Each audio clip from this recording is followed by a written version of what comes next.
Ապրիլյան շարունակելով Տիկին Բաթոյանի հարցադրումները մի փոքր այլ տեսանկյունից,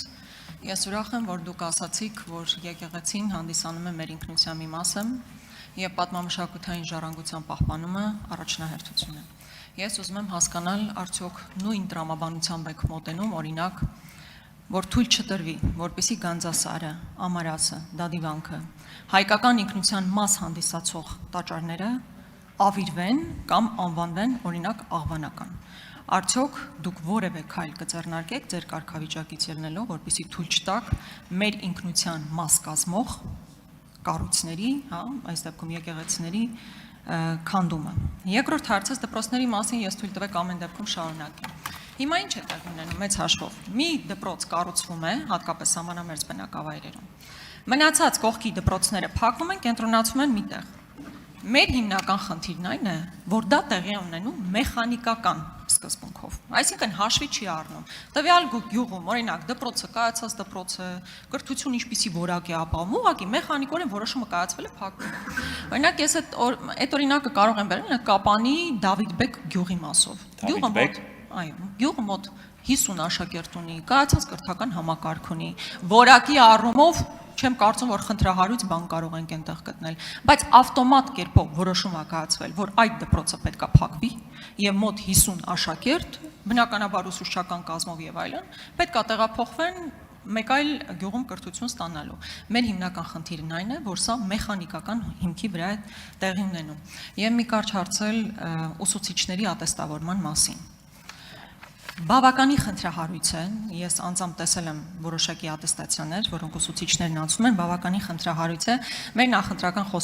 խոստումներից մեկը նաև, որ 15 տարվա մանկավարժական ստաժ ունեցող ուսուցիչը պետք է համարվի ավտոմատ ատեստավորված եւ համապատասխանաբար ավելի բարձր աշխատավարձով եւ միայն պետք է գործընթացներ լինեն վերապատրաստման առումով։ Դուք ինչ կարծիք ունեք այս մասով։ Շնորհակալ եմ, սկսեմ սկզբից, եթե իմ գործում ստանձնելիք պաշտոնը վերաբերելի լինի այդ հատվածով, ես բնականաբար կբարձրաձայնեմ դրա մասին, կբարձրաձայնեմ այն շրջանակում, որը որ մեր կառավարությունը հայտարարել, բայց Տիկին Գալստյանը այստեղ մենք միասին ուղղափառության հանձնաժողովում ենք, ես առիթներ ունեցել եմ այդ թվում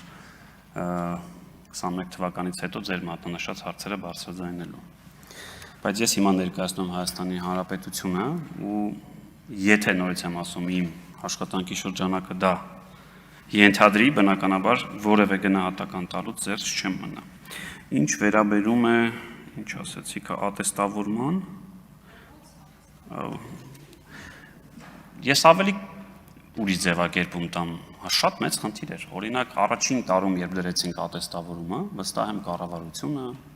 հանձնաժողովը ամեն այդ փուլից հետո 500 նամակ էինք ստանում։ Հաջորդ տարի ստացանք մոտ 200։ Վերջին ատեստավորման ընթացքում ես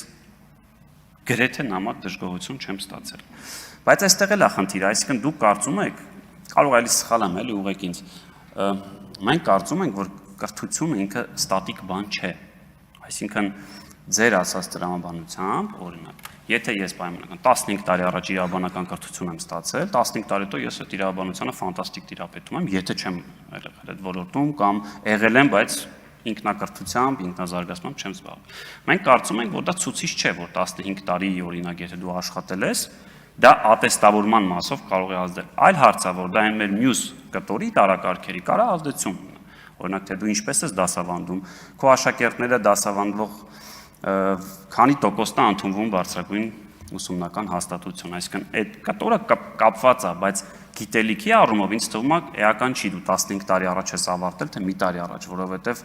օբյեկտիվորեն կամ սուբյեկտիվորեն քո կյանքում կարող են որոշակի իրադարձություններ փոխվել, որ դու չտիրապետես առարկային։ Մի հատ էլ հարց կար, բայց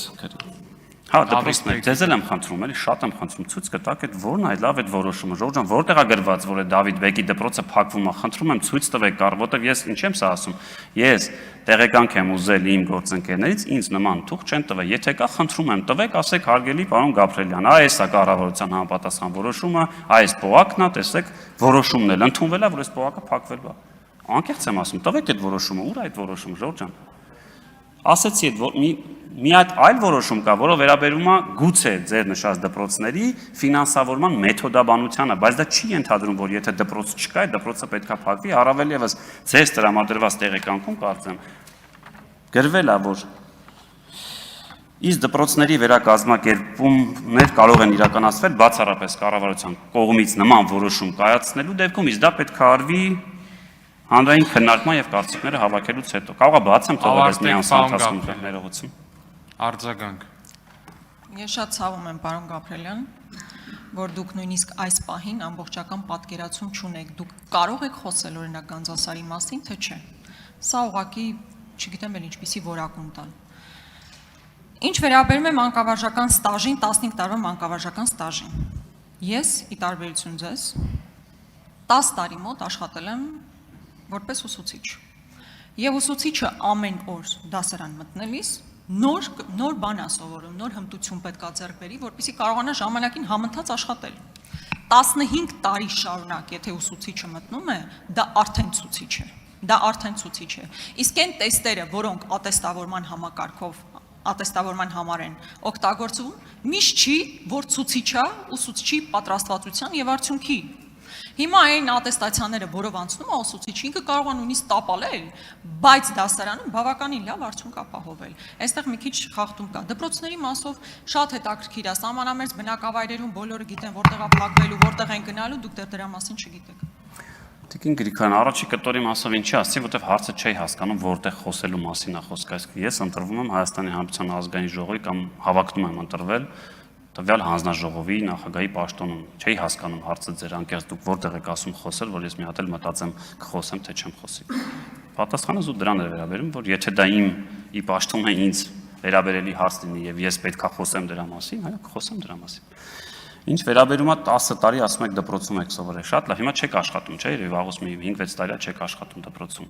Հիմա պայմանական, եթե 15 չներ 10 լիներ, ասենք օրինակ Աննա Գրիգորյանին էլ բերեք չատեստավորենք, որովհետեւ ինքը օրինակ 10 տարի աշխատել է։ Դուք ասում եք, եթե մարդը մնում է դպրոցում, դա արդեն ցուցիչ է, որ ինքը իր գիտելիքը կամ իր մասնագիտությունը լավ գիտի։ Ես էլ ասում եմ, հենց այստեղ է ամբողջ խնդիրը, որ կրթությունը այդ ստատիկ բան չի, որ մի անգամ ստացել ես ու մտել ես, ուրեմն ամեն ինչ լավ է արել։ Խնդիր չեմ տեսնում, այո, շատ մեծ խնդիր, հարցաշարերի մեջ այնքան մեծ խնդիրներ կա, համաձայն եմ ձեզ հետ, եկեք էդի լուծենք։